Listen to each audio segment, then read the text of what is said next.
It begins in 1872 at the Knickerbocker Hotel in New York City. Led by Dr. Walter Fleming and actor William J. Florence, 13 Master Masons form a social club. For fun, they create a mysterious Near Eastern theme. It's called the Ancient Arabic Order Nobles of the Mystic Shrine, and the popularity soars. By 1880, there are 7,200 members and 48 temples. By 1900, there are 55,000 members and 82 temples. In 1922, they build the first hospital in Shreveport, Louisiana, and commit to the mission of helping children with polio. Soon, there are 22 hospitals, and the medical mission grows. This is the story of this extraordinary brotherhood and how it has changed the world. Shriners, a history of brotherhood and compassion.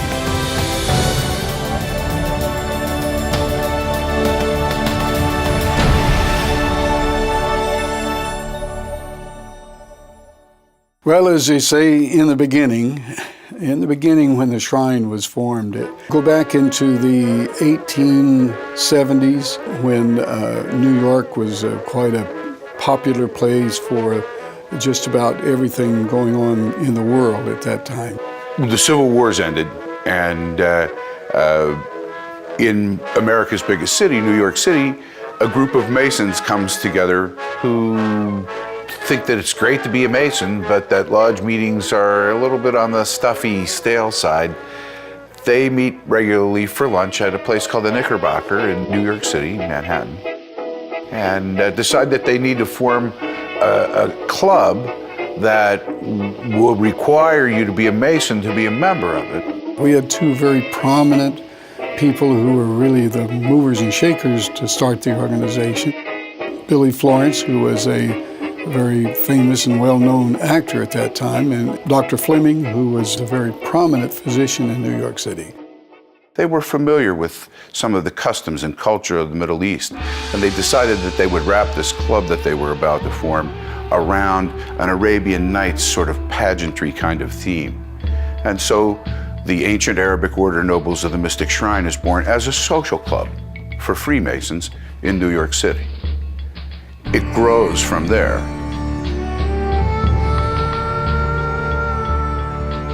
The Fez comes from Morocco. The name of the city is Fez, Morocco. The emblems, the scimitar, the crescent, and so on, is taken from basically the various parts of the Arabic nations.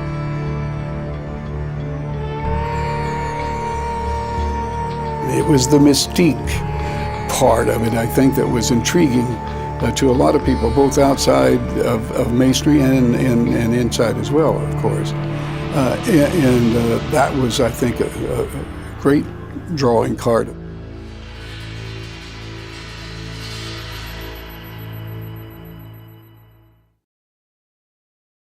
This is the way the men socialized. They quite often socialized without their wives, without their children, and so this was in keeping with what they did. But it was a great fellowship organization, and they really knew how to give great banquets and had good cigars at their festivities, and it was a lot of fun. In the various communities, wherever these shrine temples were located, they were very charitable, just like other parts of Masonry, had been in their basic blue lodges.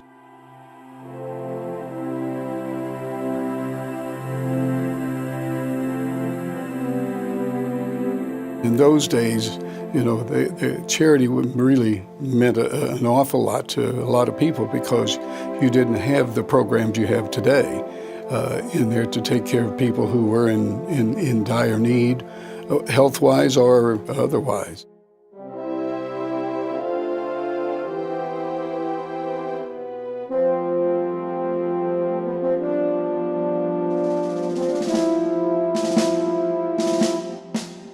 Some of our members went to serve and didn't come back. Some of our members went to serve and came back forever changed. Some of our citizens went to serve and came back and then were looking for something where they could continue fellowship with their comrades, and many of them did choose the Masonic fraternity and eventually Shriners as their home. Eventually, some of the members felt that maybe there needed to be a little bit more purpose than just having a good time. But we have to remember that the reason that the organization was founded was because Masons thought that lodge meetings were too stale and they needed to have an organization where they would have a good time. So there was quite a bit of back and forth for several years at our Imperial Council sessions over just what the Shriners ought to do.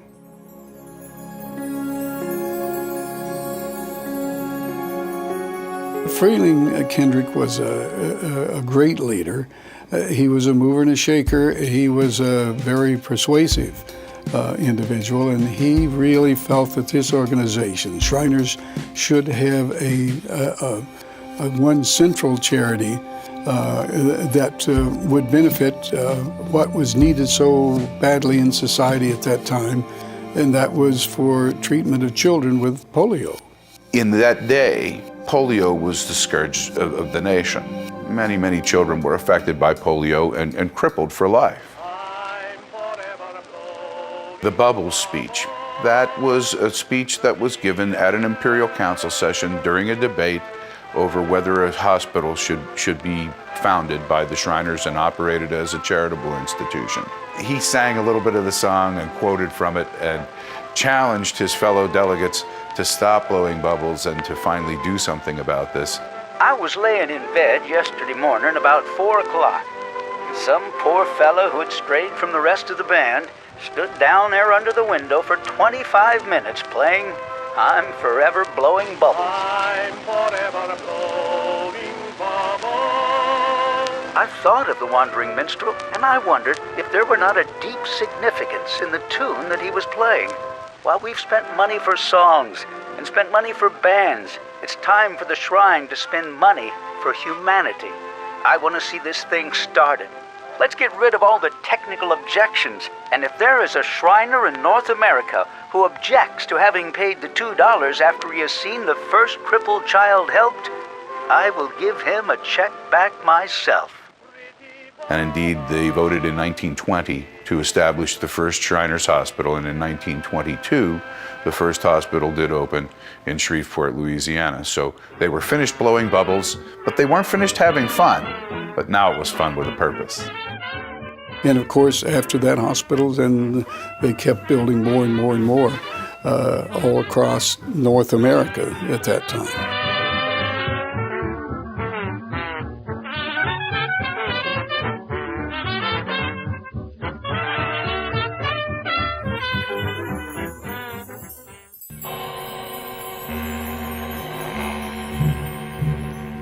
Well, the market crashes, people lose their fortunes, people lose everything they have, whether they had a fortune or not in some cases, and that makes it difficult for people to pay their dues. The Second World War, of course, has a greater impact because it was, from the United States standpoint, a much larger war. Many, many more of our citizens were called to serve in the Second World War than in the First. As they come back and establish themselves and go to work and establish families and settle down, there is a tremendous membership boost for Freemasonry and for Shriners. I came out of the Navy, I would fight a bear. You know, I was tough and rough and afraid of no man or beast. But it humbled me, and I looked at myself and I said, what do you want to do with your life, man? Where are you going? It's difficult to sum it up in a few words, I guess, but being a Shriner has given me that opportunity to do something for others.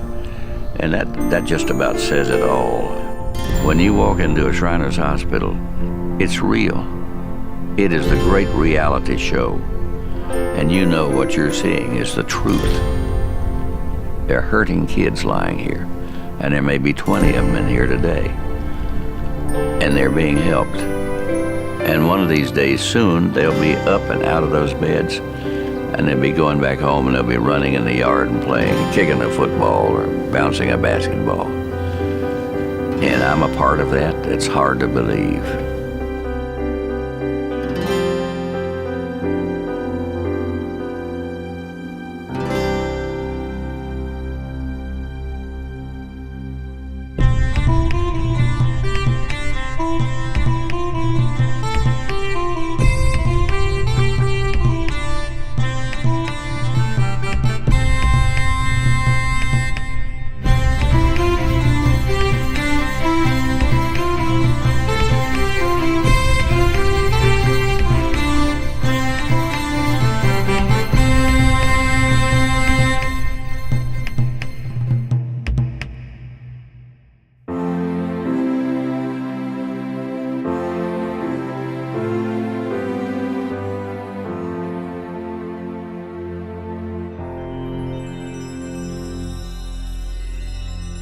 One child told me, we don't have the problem, you've got the problem.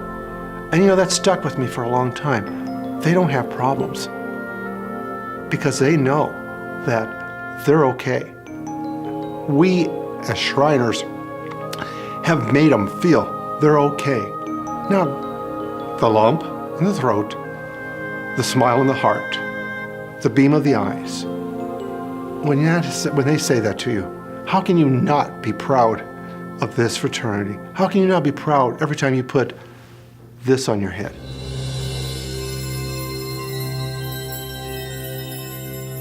It's my life, and it basically has been. It's just been the meaningful thing in my life of doing something and being a part of an organization or a group that you feel like, I feel good.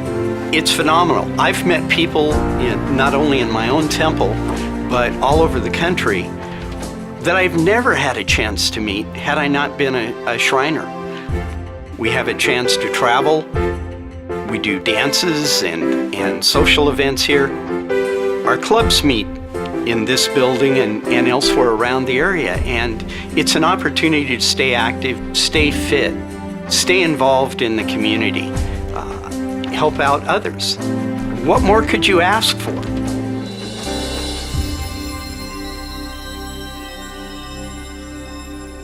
Well, my grandfather was, I believe, his first involvement was in Minneapolis, Zura Temple.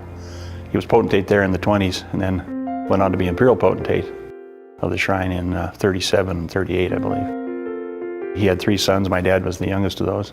All became Shriners. We have a lot of camaraderie, a lot of fun.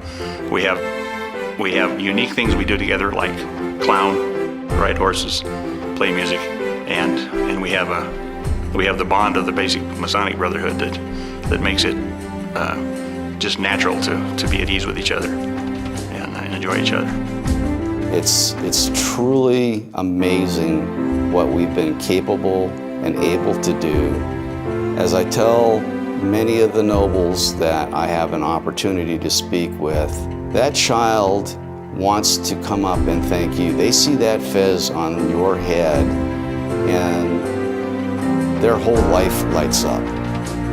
When that positive approach comes to you and wants to thank you, give you that hug, that's what it's all about.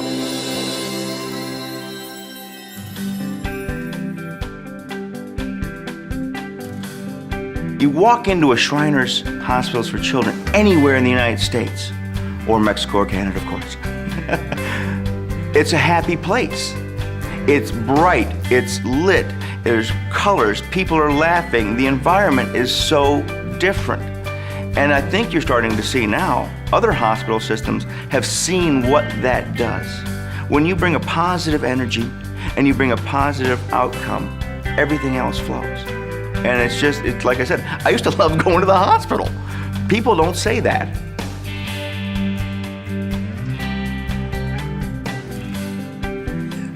It's made me a better man. The Shrine is a real good organization. To my way of thinking, probably the tops.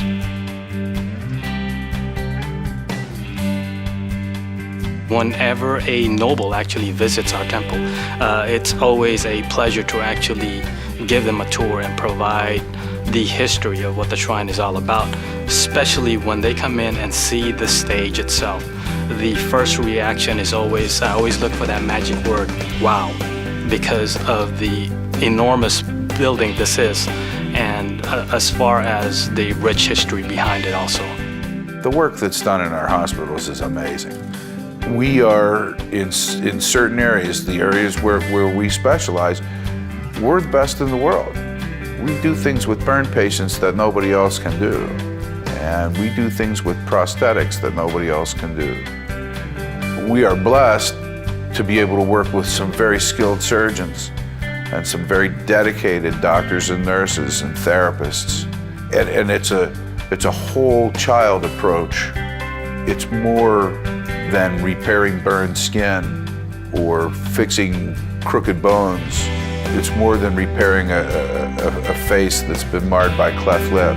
And it's more than trying to help people who've been paralyzed because of spinal cord injuries someday walk again. In a lot of ways, being a Shriner has made my life worth living. The Shrine is a fraternity with a purpose, and our purpose is our 22 hospitals. And we have fun with it, and we ride little cars and the motorcycles, and we walk in the parades, and we play music and horns and beat the drums and entertain kids with the Shriners. And so it is a philosophy of life. And I hope that it will be continued because it brought a lot of joy to me and a lot of pleasure and a great feeling of being able to do something for someone less fortunate. I hope that opportunity never ceases to exist. We need it. It's needed by society. We need to take care of each other. Shriners has changed me many times in the 30 years that I've been a member of this organization. And just when you think that it can't happen again, that I've had all the life-changing experiences I'm going to have from visiting a hospital or talking to a parent of one of our patients or the kids themselves, it happens again. It happens again. And I'm sure at this point that it's going to continue to happen as long as I'm wearing the fez.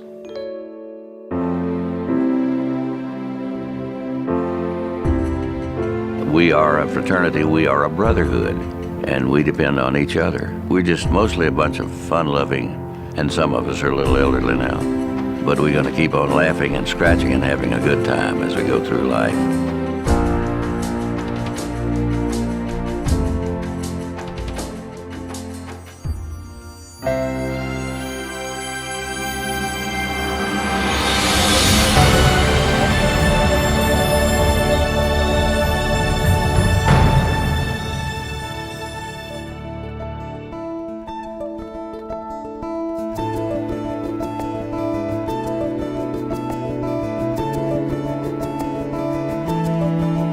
Shriners Hospital for Children provide the finest medical care in the world, regardless of race, creed, color, or the ability to pay for those services.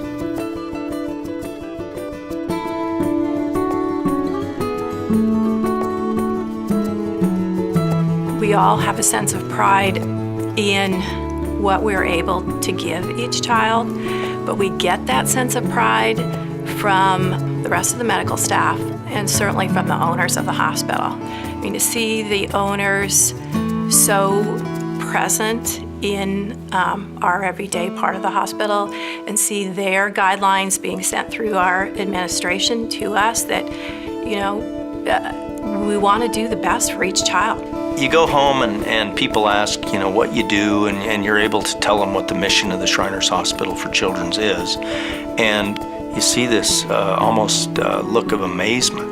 Shriners has done something that no one else has done, to create a system of hospitals treating nothing but kids.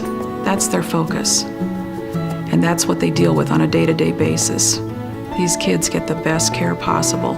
I'm lucky to be a small part of that.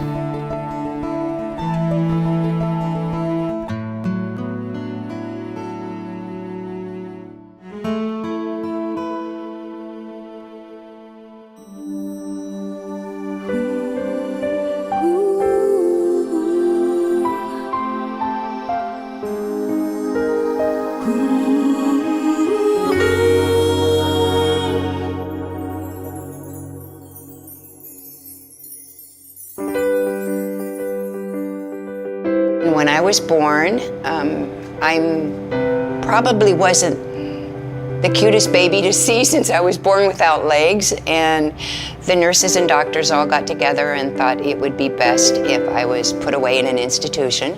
Remember, in the early 40s and 50s, this is what they did.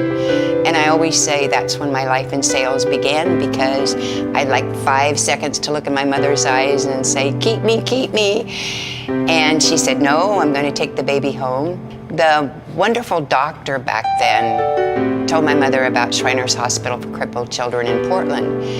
And Mom thought, well, that would be great, but we're very poor farming family. And he said, makes no difference, regardless of race, creed, or color, the whole thing that goes with Shriners. And it was decided that they would drive me up to Shriners Hospital in Portland. I went there for the first 15 years of my life, on and off. I was 9 years old when I was fitted with my first artificial legs, and they were made out of wood, and they were very heavy. And the belt that went around your waist to keep them on was steel. First time I put them on, it was so exciting. Like I said, 9 years old, 4th grade, I got to pick a dress, a store-bought dress, not one that my mother made because I was too tiny. I got to pick real shoes that I picked out a month before so they could carve the wooden feet to fit the shoes. If it wouldn't have been for Shriners Hospital, I would still be that little girl walking around, probably just on the streets of Mount Angel, because I don't think I would have gotten to go to college. To me, they're still my Shrine Men, and I know this sounds horrible, but they will always be my Shrine Men. They literally, I don't think, know how much they do for people. I mean, they can see it, but you've got to be, to the other end, the recipient of what they've done. And I'm just trying to tell them all the time, thank you, thank you.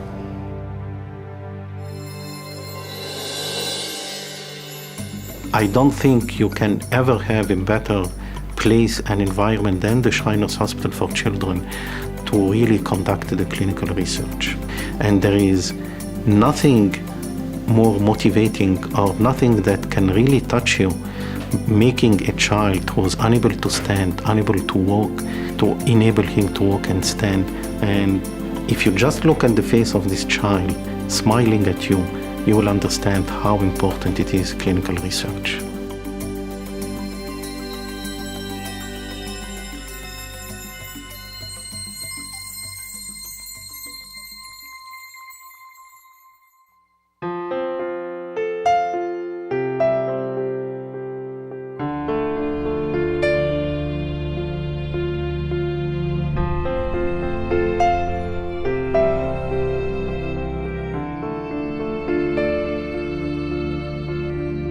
While I was living in Peru, I was playing out in the street with some friends, and I slipped in the street and I was hit by a bus. Actually, the bus ran over my legs. I was very small, and it led to open fractures of my femurs, both of them. My family found out about Shriners Hospital by consulting with a local orthopedic surgeon. After he made an evaluation, he thought that I needed some very high-level orthopedic care, and that it would best be done at a place like Shriners Hospital rather than a local children's hospital.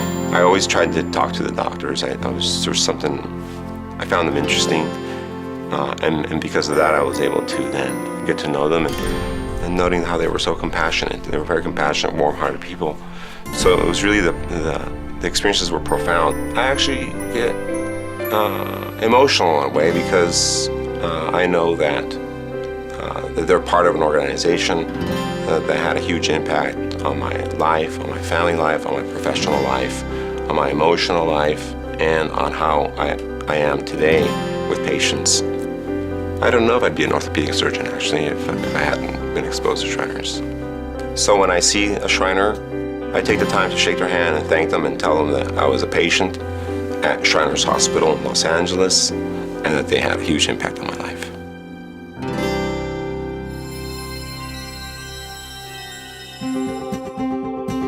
People come to me and say, how can my practice is burn reconstruction?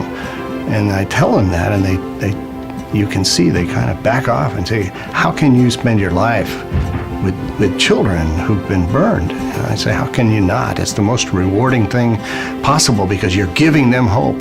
You're giving them the sense that they are important and that they will do well if I give them a chance. So what a great opportunity for me to give chances to everybody.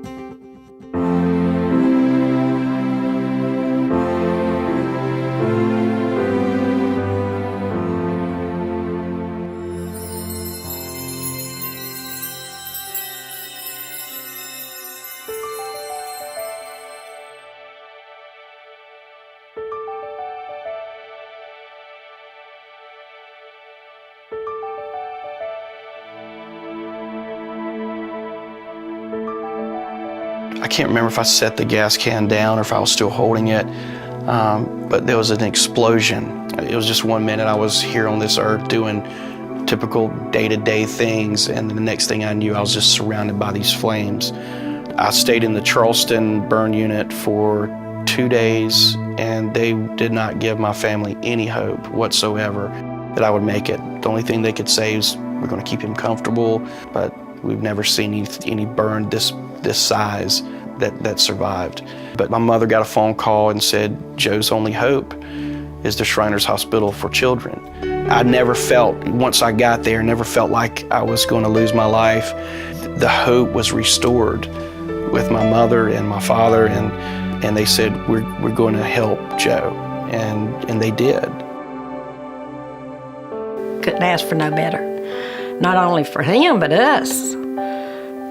My husband and me, they just, went overboard helping us, trying to get us a place to stay and, helping take care of us. And they took as well care of us as they did of Joe. They didn't ask my family how much money they could pay the hospital. They just responded with their life-saving techniques, with their care, and that's why I'm here today. Today, I'm married for 12 years to my beautiful wife, Erin. I've got 2 amazing kids that we both love, and they're just incredible. They saved his life, and not only that, but developed this spirit in him that it shows past the scarring, past the wheelchair. You can see this spirit in him that I know comes from the kind of care he was given and the kind of love he was shown by the staff members. It means everything to know he's happy and he's capable of making a living on his own. He takes good care of his family. I'm amazed. They saved his life when everyone else gave his family no hope. So I am passionate. I'm very passionate about raising funding and awareness for the Shriners Children's Hospital, and I'm just so grateful to them for saving his life and for helping him to become the man he is. The Shriners didn't give up on me, and because of that, I was able to go on and do some amazing things and have a productive life and have a great family. And I love life. It's and I owe it to the Shriners and the work that they do.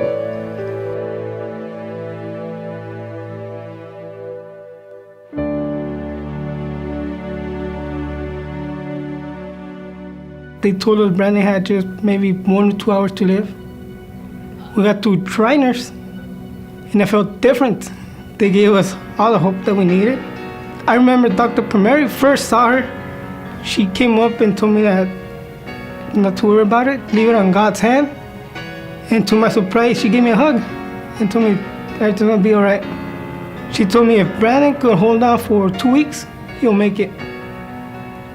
And he did.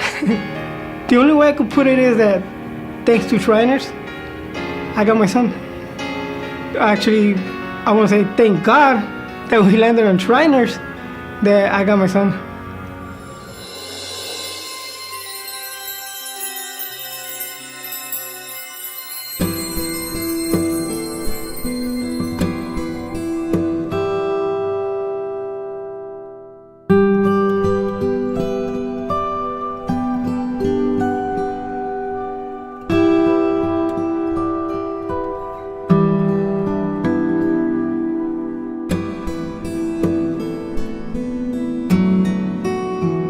It was in January in 1965, and I was standing in front of an open gas stove to heat the living room, and my nightgown caught on fire. We lived in a row house, and I ran up and down banging on everyone's door when one of my neighbors came out and rolled me in the snow to put the fire out, and was left with burns over 65% of my body.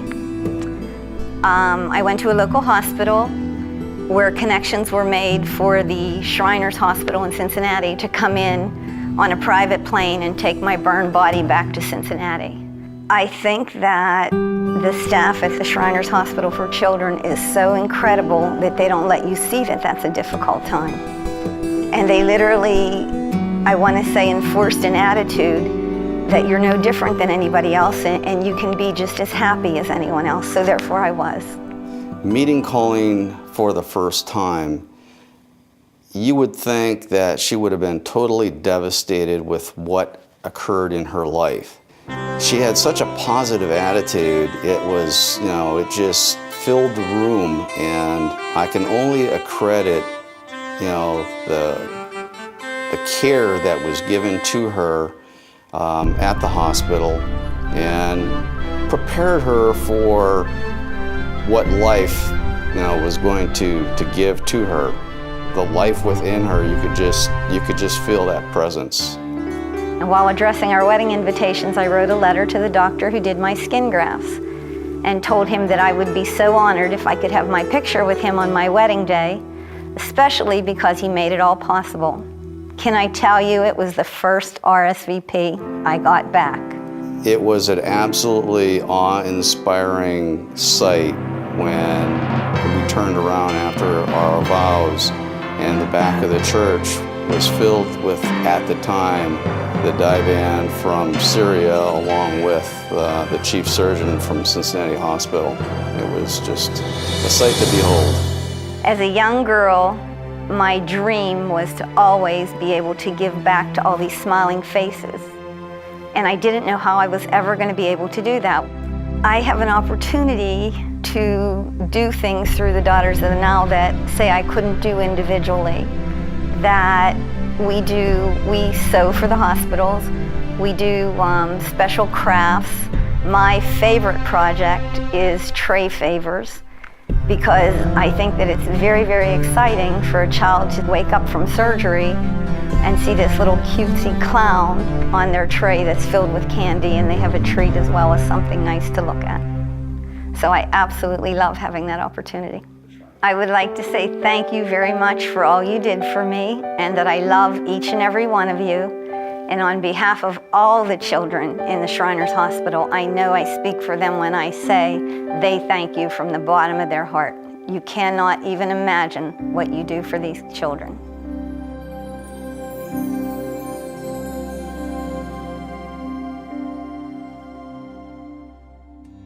It's a great thing for me to practice in the hospital like this, and for all of the doctors on our medical staff, is that we really don't have to consider what people can afford in order to provide them with the best treatment. We think that we're giving them the best treatment regardless of what their financial circumstances are. And so that means that we are filling a gap in the community that is really, really important.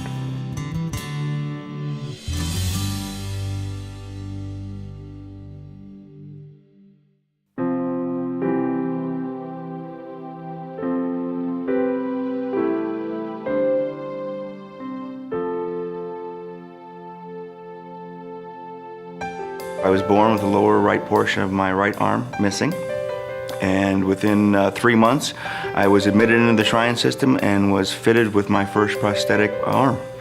And so then for the next 19 years I was part of the Shrine Hospital system. But that's really not the case, because it's my whole life. I'm always going to be a Shrine kid no matter how old I get, and I always consider myself part of the Shrine. And I always joke, I say, okay, how many people here like to go to the hospital? Raise your hand. And nobody raises their hand. And I say, well, you know what? I used to love to go to the hospital. When they found out I wanted to do sports, they would come up with very creative solutions for me to be able to do those sports.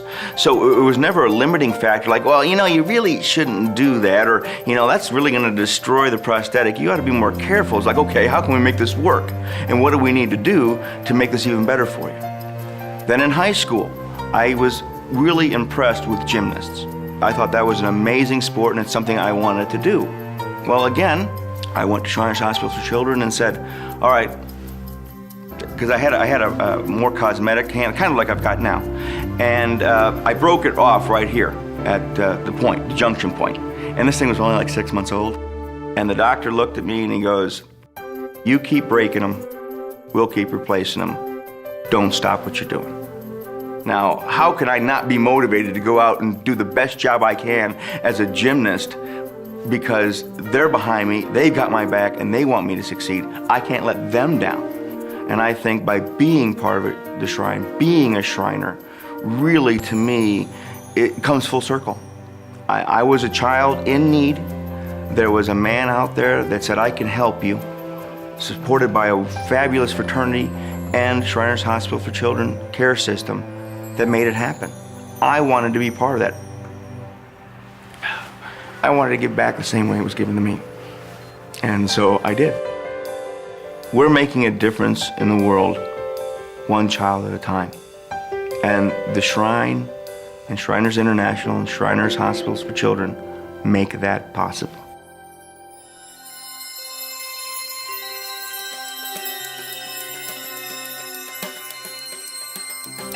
I would like to thank the Shriners Hospital, whether the Shriners and their ladies, for all the support that they're giving us. They are working behind the scenes.